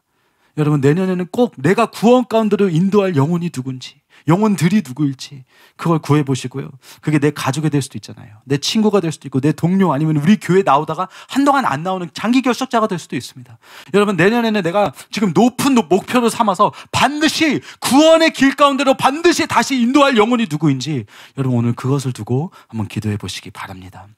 왜냐하면 지금 하나님께서 구원의 계획을 시작하셨기 때문에 지금이 너무나도 귀한 은혜의 기회이기 때문입니다. 구원의 기회가 지금 우리에게 주어졌기 때문이에요, 여러분. 지금 하나님께서 직접 움직이고 계신다는 것을 저희가 지금 말씀 가운데 계속 풀어드리고 있는 것이잖아요, 여러분. 우리가 지금 전도 프로젝트를 한다는 것은 하나님의 뜻이 여기에 담겨 있다는 것이고 결국 하나님께서 지금 많은 영혼들을 구원하기를 원하신다는 것이고 그걸 계획하고 계신다는 것인 줄로 여러분 믿으시기 바랍니다. 지금 많은 사람들이 구원받기를 기다리고 있다는 것이잖아요. 너무나도 귀한 은혜, 구원의 기회인 줄로 여러분 믿으시기 바랍니다. 사랑하는 여러분, 혹시 이 전도 프로젝트가 좀 걱정이 되십니까? 아니면 부담이 되십니까? 그런 분들은 이렇게 한번 생각해 보는 것을 제가 권해드리고 싶습니다. 내가 전도를 해야 한다고 생각하면 이 프로젝트가 부담이 될 거예요. 전도 어렵잖아요. 전도에 따르는 뭐 거절도 받기 쉽지 않고 내 평판과 이미지에도 당연히 영향을 미칠 것이고 전도라는 것은 내 안전망 밖으로 나가는 것이기 때문에 당연히 불편하고 걱정이 될 수밖에 없는, 부담스러울 수밖에 없는 그런 상황이 맞습니다. 하지만 우리가 이 프로젝트를 내가 뭔가 해야 한다고 생각하기보다는 하나님이 행하실 일에 내가 동참한다고 한번 여러분 생각을 바꿔보시기 바랍니다. 하나님께서 이미 예비하시고 준비하신 그 잔치상에 나는 그냥 가서 몇 가지 순종함으로써 숟가락만 얻는다고 한번 생각해 보시기 바랍니다. 하나님이 이미 다 준비를 하신 거예요. 잔치상을 차리셨습니다. 여러분은 요리할 것도 없고 준비할 것도 없고 그냥 가게 들려서 몇 가지만 사오면 되는 것이에요. 여러분 그 잔치에 지금 참여하는 건 전혀 부담되지 않잖아요. 그렇죠? 오히려 기대가 되지 않습니까? 와, 나도 여기에 참여할 수 있겠네. 나도 이 큰 잔치에 참여할 수 있구나. 여러분 그렇게 한번 생각해 보시기 바랍니다. 내년에 하나님께서 우리 청년부를 통해서 분명히 역사하실 것입니다. 저와 여러분을 통해서 역사하실 것이에요. 누가요? 하나님이요. 저는 그것을 믿습니다. 이거는 하나님의 계획이고 하나님이 시작한 일이고 하나님이 끝까지 책임지실 일인 줄로 여러분도 믿으시기 바랍니다. 그래서 여러분은 이 일을 부담스러워하지 마시고요. 반대로 기대하시기 바랍니다. 하나님의 그 행하시는 이 엄청난 역사에 이제는 동참하시기 바랍니다. 그리고요, 사실 이거는 우리 개인에게도 엄청난 기회잖아요. 우리 가족과 주변에 예수님을 몰라서 그들의 그 영혼 구원을 위해서 우리가 얼마나 많이 기도합니까? 그렇죠? 가족분들 중에서 예수님 모르는 사람들, 우리 중에 부모가 불신자인 분들도 계시고, 또 우리 가족 중에서 예전에는 교회 다녔지만 우리 형제 자매 중에서 지금은 여러 가지 이유로 신앙을 잃은 분들도 계시고, 신앙이 식어서 교회를 안 나오는 경우가 얼마나 많습니까? 여러분, 우리 모두가 지금 그런 가족과 친구와 동료들을 위해서 얼마나 기도하고 있습니까? 근데 여러분, 지금 하나님께서 그분들을 위한 절호의 지금 기회를 마련해 주고 계시는 겁니다. 이건 좀 엄청난 것이에요, 여러분. 전도 프로젝트를 계획한다는 것은 대거 구원을 계획하고 계신다는 거잖아요.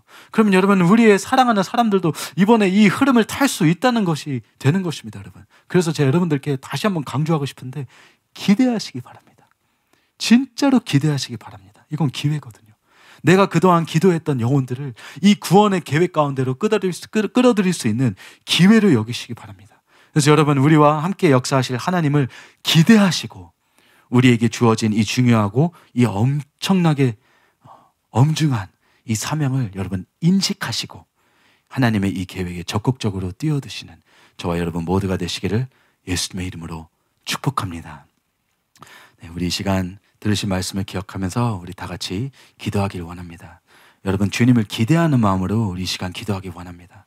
그동안 베푸신 하나님의 은혜에 감사드리고, 또 내년에 역사하실 하나님을 간절히 기대하는 마음으로 우리 가정 가운데, 우리 주변에 구원이 절실히 필요한 그 영혼들을 생각하면서 그들에게 임할 하나님의 능력을 간절히 사모하는 마음으로 우리 이 시간 주여 삼창하고 우리 함께 기도하겠습니다. 주여! 주여! 주여!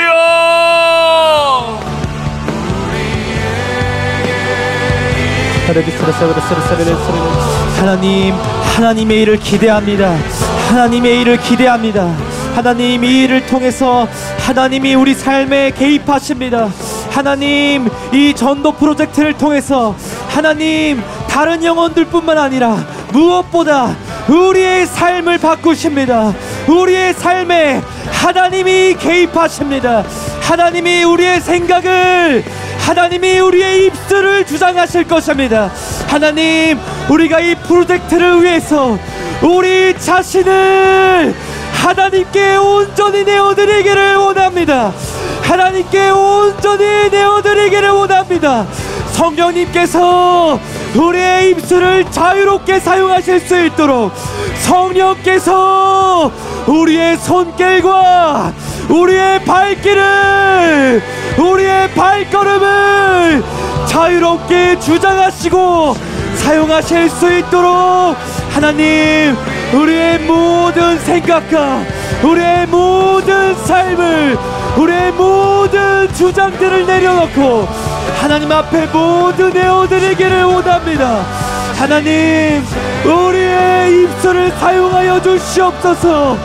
우리의 혀를 사용하여 주시옵소서. 우리의 입술을 통해서 하나님의 사랑이, 하나님의 복음이, 하나님의 진리가 하나님 영혼들에게 전해질 수 있도록 하나님 역사하여 주시옵소서. 역사하여 주시옵소서. 하나님 임하여 주시옵소서. 임재하여 주시옵소서. 하나님, 우리의 삶에 개입하여 주시옵소서. 더 깊이 임하여 주시옵소서. 하나님, 이 전도 프로젝트를 통해서 하나님께서 행하실 그 놀라운 일을 기대하기를 원합니다. 하나님, 올 한 해 동안 하나님께서 우리 삶에 얼마나 놀랍게 역사하셨습니까? 얼마나 놀랍게 역사하셨습니까? 하나님, 이때까지 우리 삶에 그 베푸신 일들, 놀라운 그 은혜들, 하나님, 우리가 어찌 잊을 수가 있습니까? 어찌 잊을 수가 있습니까? 하나님, 그 은혜 우리가 감사드리며, 하나님, 그 은혜를 우리가 돌아보며 앞으로의 하나님이 행하실 일들을, 앞으로 하나님께서 우리 삶 가운데, 우리 청년들의 삶 가운데 행하실 그 놀라운 일들을 바라보게 하여 주시옵소서. 더 바라보게 하여 주시옵소서. 높은 곳을 바라보게 하여 주시옵소서. 하나님의 보좌를 바라보게 하여 주시옵소서. 하나님, 우리가 바라보는 것이 우리의 한계와 아버지 현실이 아니라 하나님께서 이루고자 하시는 아버지의 그 부르심에 우리의 시선과 우리의 마음에 쏟아질 수 있도록 하나님 성령 충만하게 하여 주시옵소서. 성령 충만하게 하여 주시옵소서. 우리의 생각대로 나아가는 것이 아니라 성령께서 우리의 생각을 주장하시고 우리의 마음대로 우리의 입술을 주장하는 것이 아니라 성령께서 우리의 입술을 주장하실 수 있도록 하나님 우리에게 충만하게 임재하여 주시옵소서. 성령님 충만하게 임재하여 주시옵소서. 우리가 이때까지 얼마나 말씀을 사모하며 얼마나 그 진리를 사랑하며 얼마나 몸부림쳤습니까? 그 말씀을 우리 마음밭에 심으려고 우리가 얼마나 몸부림치며 얼마나 그것을 위해서 우리의 목숨을 걸었습니까? 이때를 위함입니다. 우리 사랑하는 교회 청년들을 통해서 구원받을 수많은 영혼들을 위해서 우리가 그 진리로 무장될 수 있습니다. 무장되어야 됩니다. 하나님, 이제는 우리의 말씀을 듣는 태도가 변할 수밖에 없습니다. 말씀을 듣는 우리의 태도가 변할 수밖에 없습니다. 나를 살리는 것뿐만 아니라 나의 가족들, 나의 친구들, 나의 직장의 사람들을 하나님 우리의 입술을 통해서 그들이 구원받아야 하기 때문입니다. 하나님, 우리와 관계된 수많은 영혼들이 구원의 노래를 부를 수 있는 구원의 노래를 부르는 역사가 있게 하여 주시옵소서. 모세가 이끌었던 이스라엘 백성들이 호산나 호산나 하나님을 높이고 구원하신 그 하나님의 일을 노래했던 것처럼 하나님 우리의 복음을 통해서 우리 안에 있는 그 진리를 통해서 하나님 수많은 영혼들이 하나님을 보게 될 것입니다. 하나님을 바라보게 될 것입니다. 하나님의 나라가 확장될 것입니다. 하나님 우리를 사용하여 주시옵소서. 하나님 우리를 사용하여 주시옵소서. 우리 청년들 삶 가운데 하나님의 깊이 개입하여 주시옵소서. 하나님께서 주장하여 주시옵소서. 하나님 우리의 발걸음을 인도하여 주시옵소서.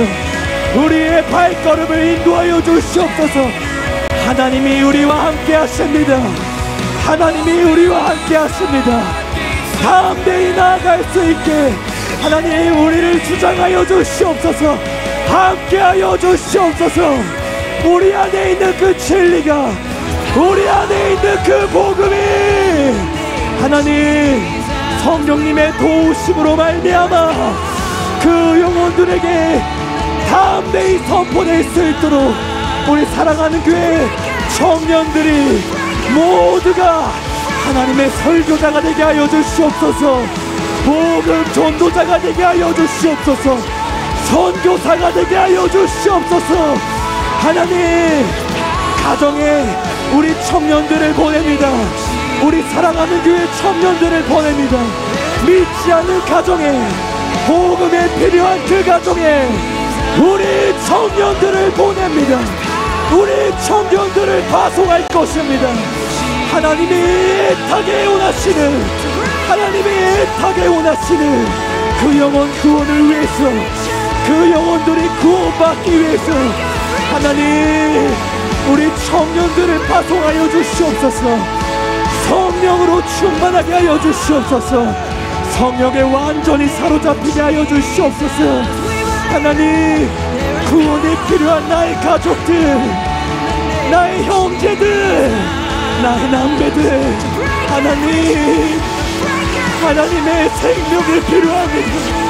하나님의 생명이 그곳 가운데도 필요합니다. 하나님이 필요합니다. 하나님이 필요합니다. 하나님, 저들을 불쌍히 여겨주시옵소서. 저들을 불쌍히 여겨주시옵소서. 하나님, 내가 저 영혼들을 위해서 내가 모욕받고 핍박받고 거절받는 것을 불사하고, 하나님, 내가 그들에게 담대히 복음을 전할 수 있도록 우리 마음속에 담대함과 용기를 허락하여 주시옵소서. 아니, 무엇보다 하나님의 열정을, 하나님의 마음을, 하나님, 저 영혼들을 향한 그 아버지의 마음을 부어주시옵소서. 하나님은 얼마나 애가 타십니까? 하나님은 얼마나 간절하십니까? 그 한 영혼을 위해서, 저 한 영혼을 위해서 하나님은 지금 얼마나 마음이 타고 계십니까? 그 마음을 우리 안에 부어주시옵소서.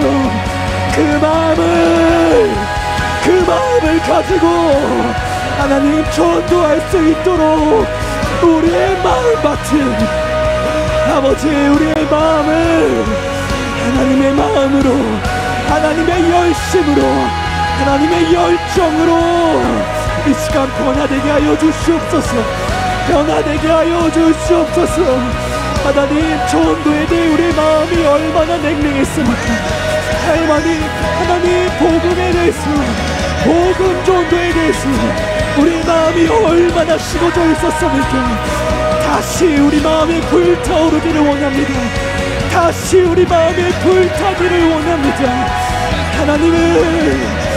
하나님은 수천 년 전부터 오늘날까지 그 마음이 식으신 적이 없으십니다. 그 마음이 식어진 적이 없으십니다. 우리를 구원하기 위해서 그분의 독생자를 내어주시기까지 그 마음이 아직까지도 우리에게 향하고 있다는 것입니다. 하나님, 우리도 그 마음을 받기를 원합니다. 그 마음을 받기를 원합니다. 우리의 마음이 다시 불타게 하여 주시옵소서. 우리의 마음이 다시 불타게 하여 주시옵소서.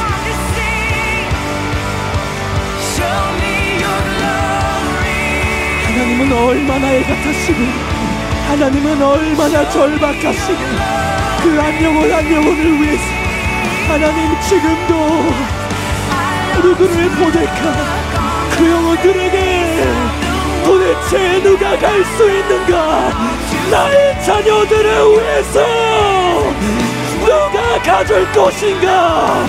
이 땅에 찾고 있습니다. 이 땅에 찾고 있습니다. 하나님, 우리를 보내주시옵소서. 우리 사랑하는 교회 청년들을 보내주시옵소서. 하나님이 행하실 것입니다. 하나님이 일하실 것입니다. 하나님이 우리 청년들을 사용하실 것입니다. 주장하실 것입니다. 여러분을 내어드리길 바랍니다. 여러분을 내어드리길 바랍니다.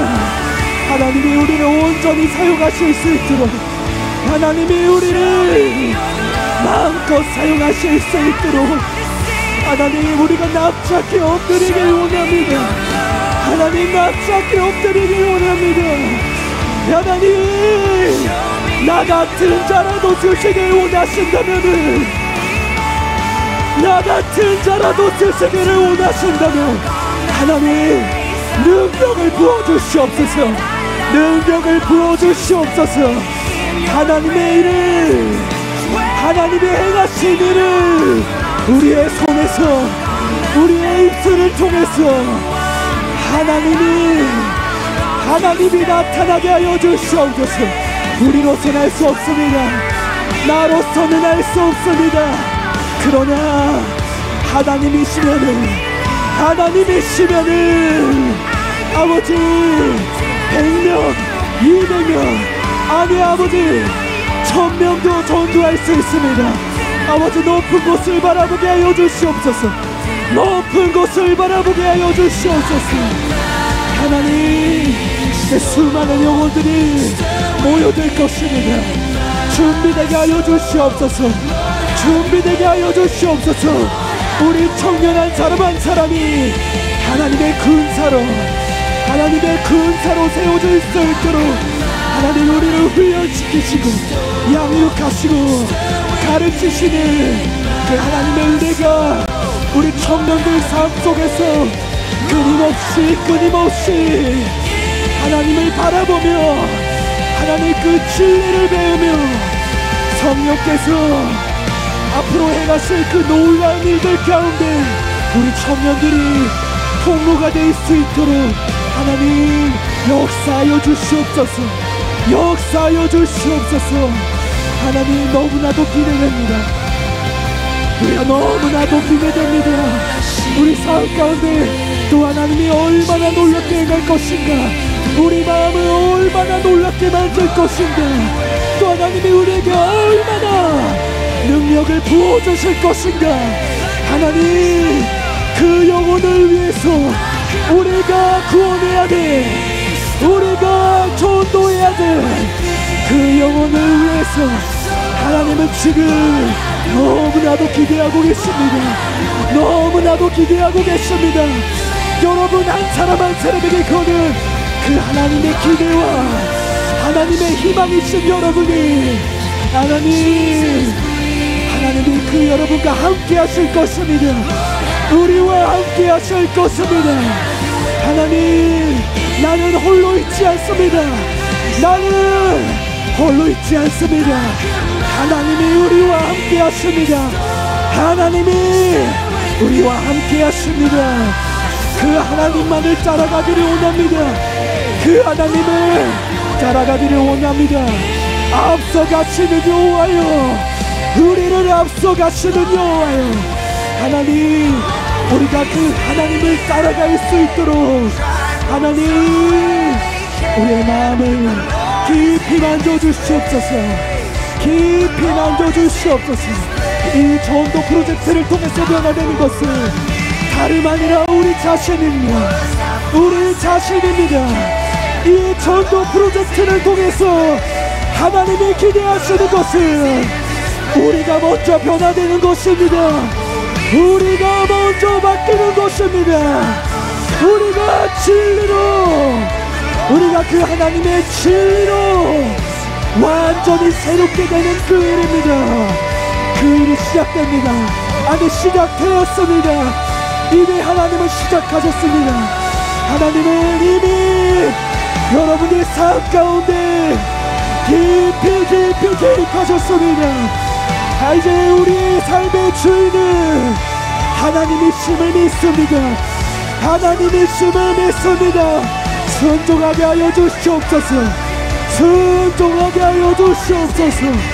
온전히 순종하게 하여 주시옵소서.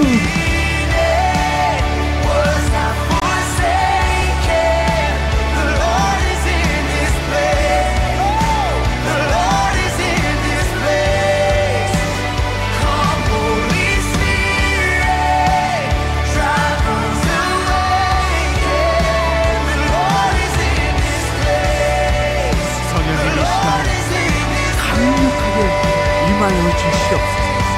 주님, 우리가 지금 필요한 것은 다른 것이 아닙니다. 성령 충만인 줄로 믿습니다. 주님, 우리가 이제 전도에 앞서 절실히 필요한 것은 주의 성령이 나에게 임하는 것입니다. 성령님, 이 시간 임하여 주시옵소서. 성령님, 이 시간 나에게 충만하게 임하여 주시옵소서. 진리의 영이신 성령님, 이 시간 나에게 임하여 주시옵소서. 주님이 너무나도 절실히 필요합니다. 무슨 말을 해야 할지, 주님이 진리를 어떻게 전해야 될지 성령님, 주님의 도움이 필요합니다. 주님, 이 시간 우리에게 임하여 주시옵소서. 우리 거룩한 통로가 되실 우리 청년분 한 분 한 분에게 주님 이 시간 임하여 주시옵소서. 각자의 그 상황 가운데, 가정 가운데, 학업 가운데 복음이 절실히 필요한 그 영혼들에게 우리가 어떻게 다가갈 수 있는지, 진리를 어떻게 전파할 수 있는지 주님 그 지혜들을 이 시간 새롭게 부어주시옵소서. 그때 우리에게 말을 주신다고 하신 주님, 우리가 이 시간 그 성경 말씀을 믿습니다. 주님, 우리에게 말씀을 부어주시옵소서. 우리에게 말씀을 부어주시옵소서. 우리에게 말할 수 있는 능력을 부어주시고 우리의 혀의 권능을 부어주시옵소서. 주님, 우리가 영혼들을 위해서 기도할 때 그 일들이 실제로 일어나게 하여 주시옵시고, 우리가 복음을 전할 때 그들이 회심하고 베드로처럼 수많은 영혼들이 주님께로 돌아오는 것을 우리가 보게 하여 주시옵소서. 주님, 우리는 주님이 역사하시는 것을 간절히 보길 원합니다. 주님이 역사하시는 것을 간절히 보길 원합니다. 사람의 행함이 아니라 하나님의 놀라운 역사하심이 내년에 우리 가운데 임할 줄로 믿습니다. 주님, 역사하여 주시옵소서. 이 프로젝트는, 이 사역은, 이 비전과 이 꿈은 사람이 해낼 수 있는 것이 아닙니다. 주님이 반드시 하셔야 됩니다. 그러니 주님, 임하여 주시옵소서. 함께해 주시옵소서. 주님께서 시작하시는 것, 이 선한 일 끝까지 책임져 주시고, 주님, 임하여 주시옵소서. 한 사람 한 사람과 함께하여 주시고, 우리에게 필요한 진리부터 시작해서 능력까지 하나님 모든 것을 다 공급해 주시고 부어주실 줄로 믿습니다. 우리 이 시간 주님만을 바라봅니다. 주님만을 기대합니다. 나의 연약함을 보는 것이 아니라 하나님의 위대하심을 보면서 주의 그 능력으로는 불가능이 없다는 것을 믿으며 수많은 영혼들이 하나님께 돌아오는 것을 꿈꾸며 기대합니다. 주님, 역사하여 주시옵소서.